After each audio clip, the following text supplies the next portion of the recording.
What inspired me to get involved in voyaging is really because of my grandmothers. As a young child in my family, I was the youngest in my family, so I got left with my grandmothers a lot.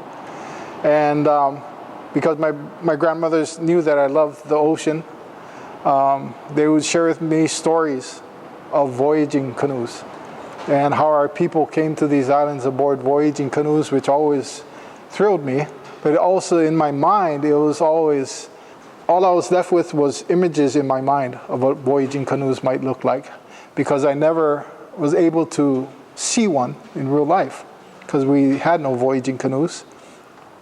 Till I met a man who was an artist, a great artist, who for some reason came from this place called Chicago. And I was in the 3rd grade, and a few of my friends and I got to go with him. And he was doing children's books about Hawaii for students in the mainland. And we would get to go with him, and he'd draw pictures of us or do paintings of us. And every once in a while, we got to go to his studio. And in his studio, there was a pencil drawing on his wall of something that looked like what my grandmothers had talked about. And when I saw that picture, in my mind, I was thinking, here's someone that I have no idea who this man is, but he just drew what my grandmothers were telling me about. So what my grandmothers must have been saying must have been true, because someone else drew a picture.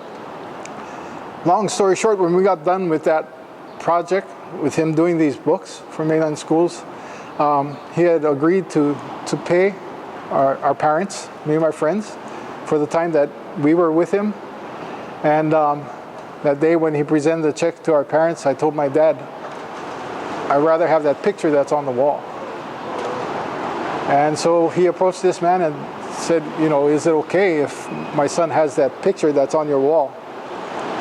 And he thought it was strange that he said, it's just a pencil drawing. It's not anything. But he said, well, that's what my son wants. And so he took it off his wall, he signed it, and he gave it to me. And I thought it was the greatest thing that I got. And I took it home, I put it on my wall in my room, because now I got to look at it every day. Fast forward a few years later, in 1976, there was the launching of a voyaging canoe, our first modern day voyaging canoe in Hawaii, by the name of Hokulea.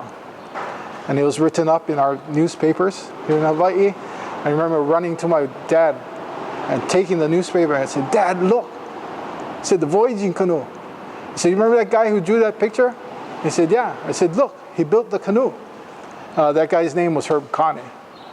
And Uncle Herb was really that person who brought that imagery together to help to build Hokulea, which helped to inspire a lot of us and to allow a lot of us to be a part of the voyaging movement.